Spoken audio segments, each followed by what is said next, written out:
Let us start.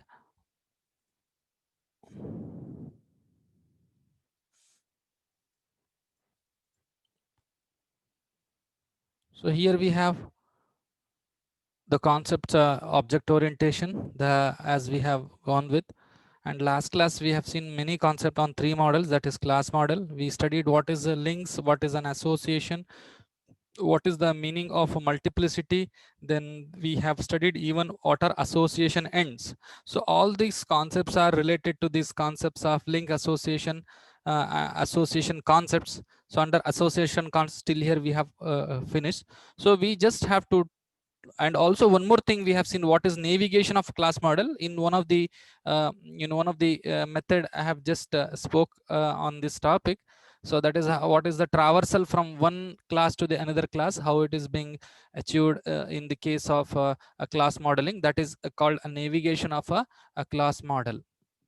So today we'll see what is generalization and inheritance, how generalization and inheritance is being related with the class modeling.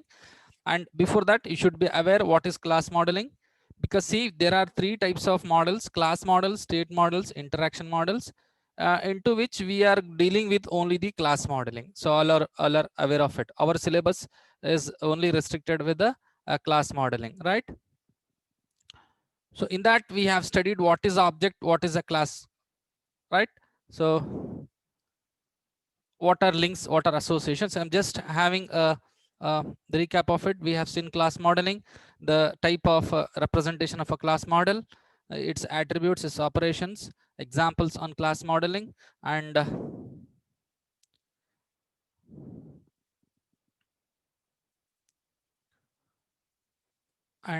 you have conventions on UML conventions to represent a class objects. What are values and attributes? How do you represent the values and attributes? Operations and methods. What are links and associations? This I was yesterday's class I stressed on this. And also we stressed on what is multiplicity. So how do you represent the multiplicity? This I have focused on you, all these things. Fine. Then coming to the concept of generalization and inheritance.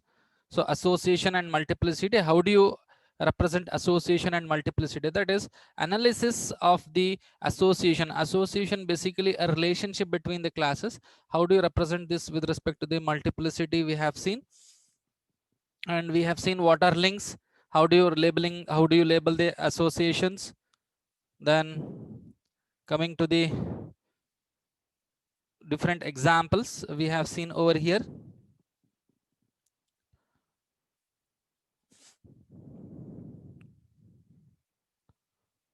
So these are all the PPT I have just forwarded you. So I want you to analyze these examples, few of the examples given in the PPT. See, it's simple. If you have still not understood a concept of association multiplicity, so association multiplicity is a simply concept of representing the association with analysis of a concept of multiplicity, that is a participation in that particular relationship. Simple, you can take, a student can take up to 5 courses. This is the information that is being given to you, and a student has to be enrolled at least for one course. So even this is a information that is being given to you. Got it? Student can take up to 5 courses. Student has to enroll at least one course, right? So in that, there are up to 300 students can enroll for a course, and a class should have at least 10 students. All this information that is given in numerals, right? You do analyze what is this 10. So this is a class should have at least 10 students, up to 3 students. That is minimum class will run only if we have a 10 students, and maximum it could be a 300 students. So participation of that particular association, in that participation of that particular acceleration of the students is 10 to 300. This I have written 10 double dot 300. This is a multiplicity of this particular class called student into the relationship. That is student takes. Takes is a relationship, and this single is a link that is being connected. Similarly, student has to be enrolled in at least one course. So that means it is not it is a mandatory for a student to take at least one course. It is not that they cannot take a course at all. Usually it doesn't happen, but even few people methods, students who don't take any sort of course. So one should be the minimum subject that he has to enroll, and maximum that is take up to 5 courses, up to. So one dot of. So this is a kind of a association we have for the course.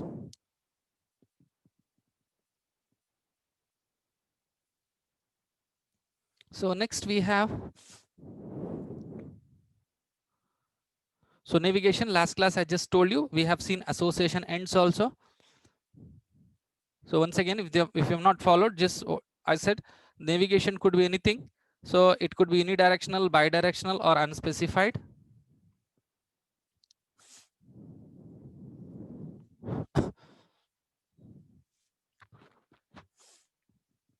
So this I have explained it last class. What is unidirectional, bidirectional, unspecified? How do you represent the association ends?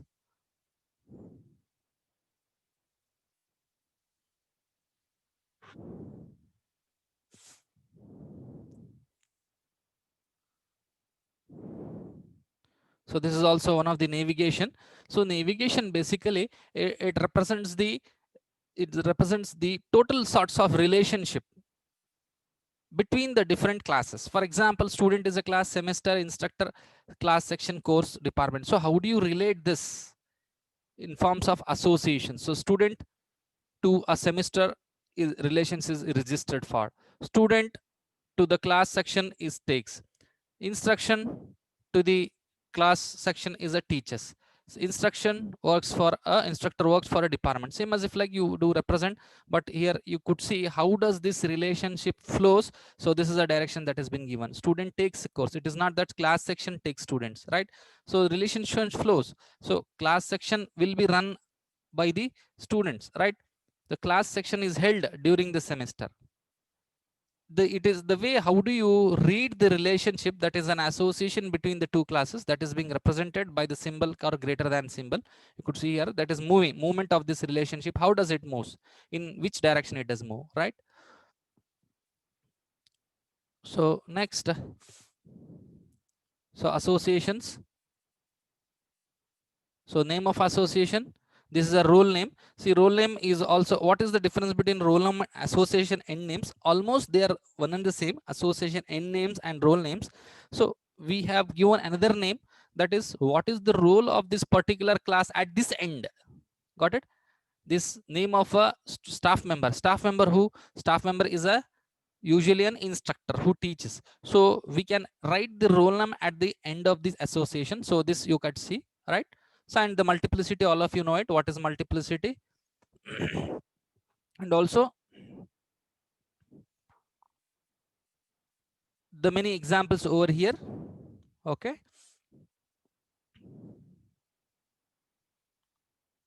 So this is an example, a good example where you can analyze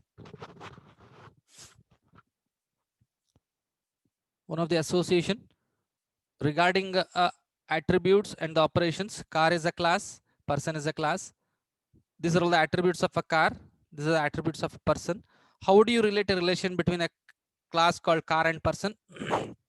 When we have a vehicle registration, for example, a person has a car, but our objective is to relate them with respect to the vehicle registration. So name of association name is vehicle registration. Car undergoes under the vehicle registration by a person, right? Person registers his car. So the role names, what could be the part of this class at this end is registered car. It is a registered car, whereas a person, he is a owner, right?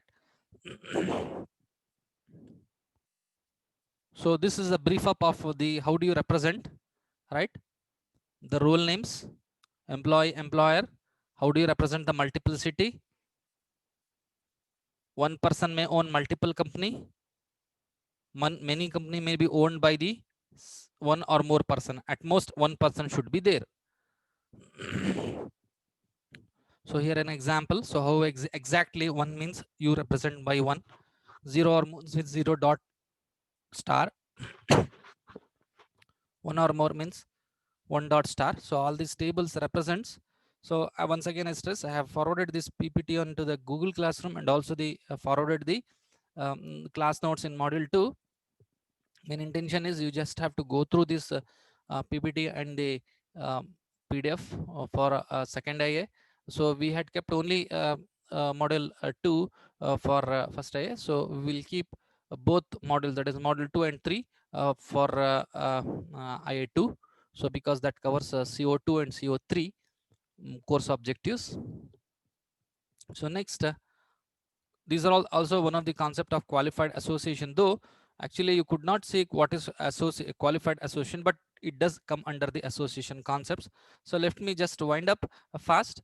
Qualified association, we will have one of the feature called qualifier. What is a qualifier? I'll just brief up.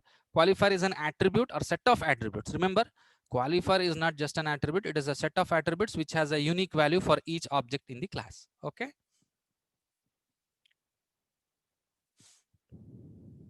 So how do you represent a qualified? So remember, qualifier is an attribute. Fine. Qualifier is an attribute or set of attributes which has a unique value. Unique value means it is identical. For example, your registration number is a unique for 4JN 14SS, 4JN 19CS, CS0, like that. It is a unique number. So we use qualified association to represent that attribute which is a unique value. It is just an enhancement. You may ask why we have not represent the student identifier here in the attribute, here in the second compartment, though you can represent it. This is one of the advanced UML notations. I said there are no restrictions. For example, if I give one of the class diagram to traversal or navigate, um, the student answer might differ with respect to the multiplicity, so we have an exception there. Fine.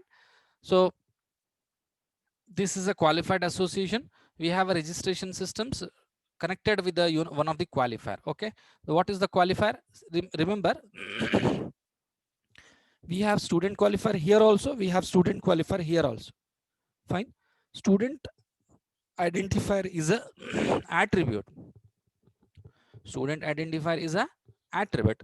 So which is a unique value that is being connected to the opponent in this manner. This is a way how do you represent a UML notation. This is called a qualified association, right?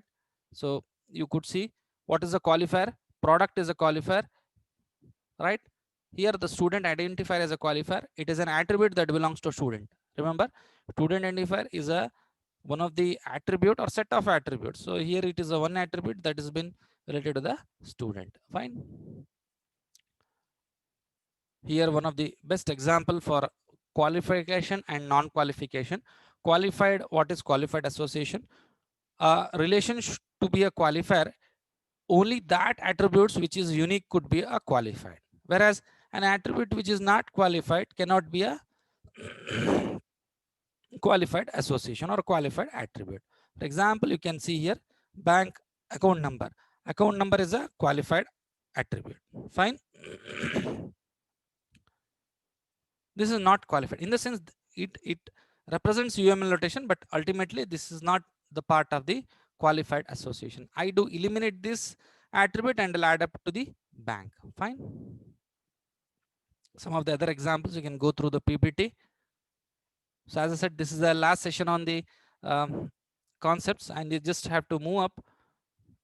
Generalization. Okay, last topic on this generalization. So what is generalization? You could derive a class out of the parent class having some of the inherited property. For example, child inherits the properties of the parents, right? In technically speaking, we have in the concept of object orientation, we have the concepts of inheritance, wherein the child inherits the properties of a parent, right? The term generalization is a form of inheritance. Inheritance in the bottom to the top direction. So what is a generalization? It is a relationship between the, remember, superclass and the subclasses. Okay, we have a superclass, we have a subclass. A superclass holds the common attributes. This is too important. Attributes and associations. The subclass adds specific attributes. This is again once again you need to stress.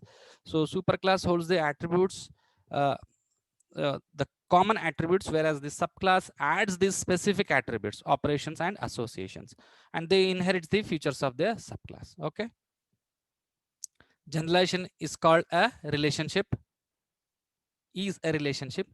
So you can see how do you represent the generalization.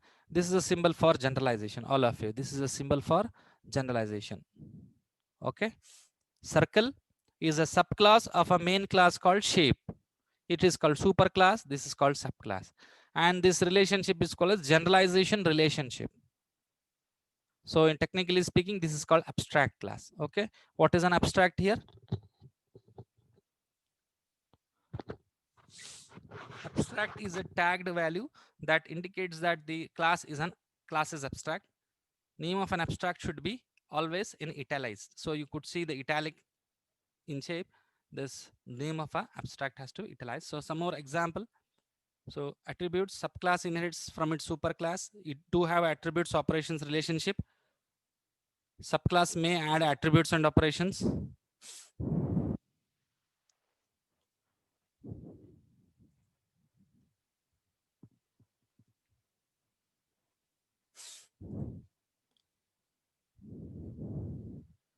So you could see here vehicle. We have a concept of generalization. So this is generalization, and we have a vehicle is a superclass. Car and truck are the subclasses. So this is a generalization that is car inherits the properties. It is not mandatory all the properties. Few properties of the superclass called vehicle. Similarly, truck inherits the properties of a truck inherits the property superclass called vehicle, right?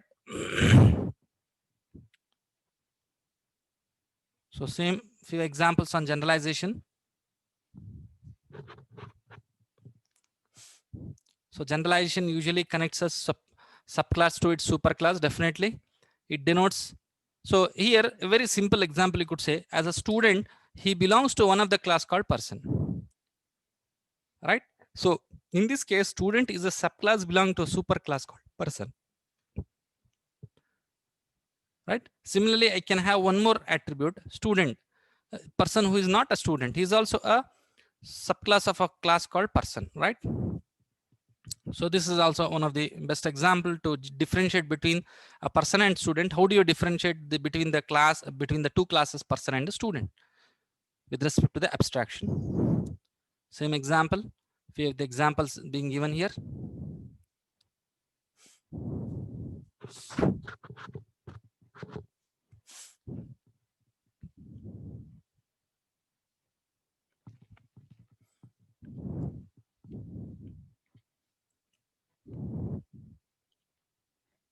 So few example, other example. So what is a poor generalization in this example?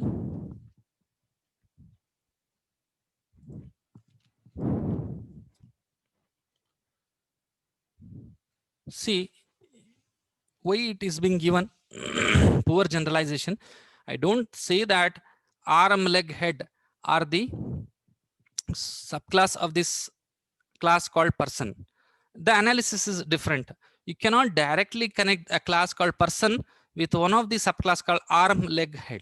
Definitely. These operations are different, attributes are different, right? So they have their individual operations or the functionality. Maybe you could write this class in some other manner, right? So this is one of the example to represent how do you represent a graphics figure. What is a graphic figure? Graphic figure could be, this is important, all of you, the graphics figure could be one dimensional or a two dimensional. One dimensional or two dimensional. If it is a zero dimensional, you could see no properties are there. It is a one dimensional, you could see we have scale, orientation. If it is a two dimensional, we have orientation and fill type. One dimensional, you see that it has don't have a fill type. If it is a two dimensional, we have fill type, remember, right? Again, whereas in the case of generalization, you could see here zero dimensional means it is simply a point. So it is independent. It is not being concerned with this one dimensional or two dimensional, all of you. So just stress on this, all of you, this example. Let's try to analyze. Meanwhile, you can give the attendance in the chat session. Just I request you to analyze this diagram, how the concept of generalization has been represented with respect to the 0-dimensional, 1-dimensional, and 2-dimensional diagrams.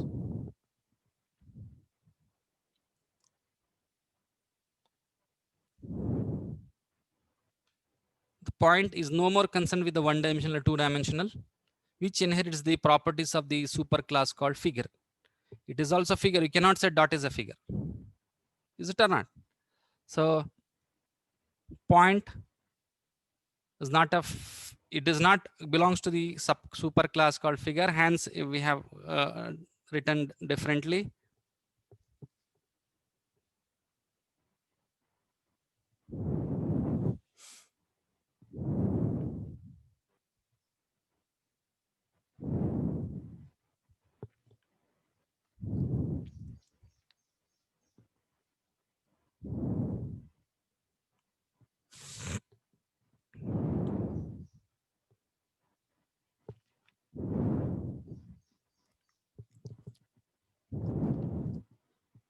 Hopefully you people have understood the concept of generalization.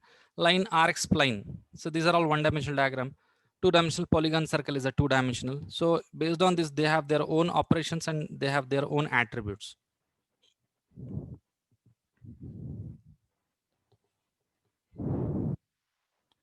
So here again a different example of generalization.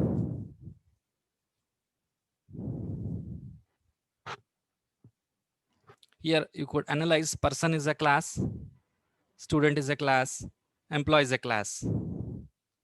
When you say person, it has got subclass male, female. Similarly, when you say person at another end, citizen, foreigner, whether it is a foreign citizen, Indian citizen, citizens, right? So citizens nationality, based on nationality, you have a subclasses. Similarly, you have based on the different roles, person could be a student or he could be an employee. This is a different roles, right? Similarly, the student, you have subcategories. As an employee, you could have a subcategories. He's a professor or he's a registrar. So if once again a professor, again you have a subclass. This is a way how do you represent the generalization. This is a very simple symbol to represent generalization. So what is the use of generalization? Used for three purposes. It is to use programming wise, it is used to support the polymorphism. That is a flexibility of a software. Adding a new subclass automatically inherits the superclass behavior. Structuring the description of the objects. Enabling the code reuse. So we have this generalization inheritance. Once again, navigation I have just covered it. What is navigation? It is a traversal. So here are a few of the exercises that you need to go through. Prepare a class diagram for each group of classes. Add at least 10 relationship. So how do you add? Just this is also one of the exercise 3.13, a solution may be important for examination point of view.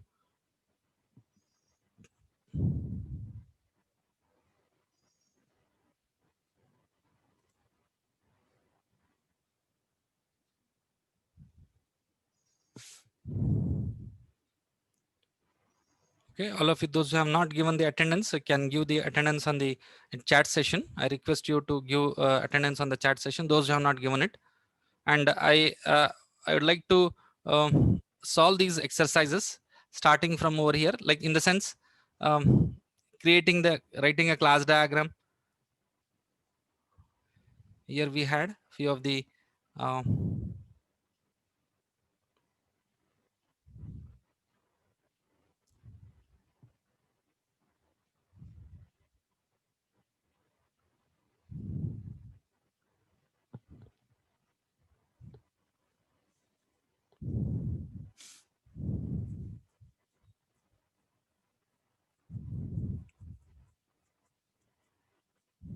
this you could solve. What do this diagram mean? Basically, a country has one and only one capital as its capital. A city related to the city, you could say.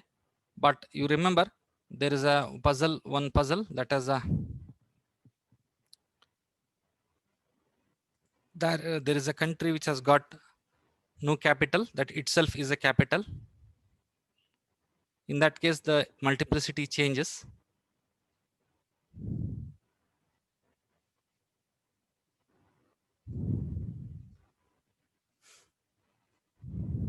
So this is just for sake of understanding. We have examples.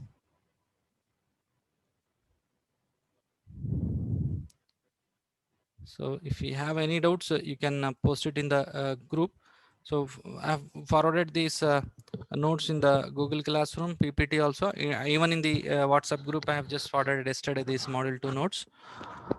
You can refer that. So this is almost the completion of a module 2. So we'll be going in the system model 3. Even the module 3 is quite short, but you need certain concepts of this object orientation. That is what is context, what is interaction.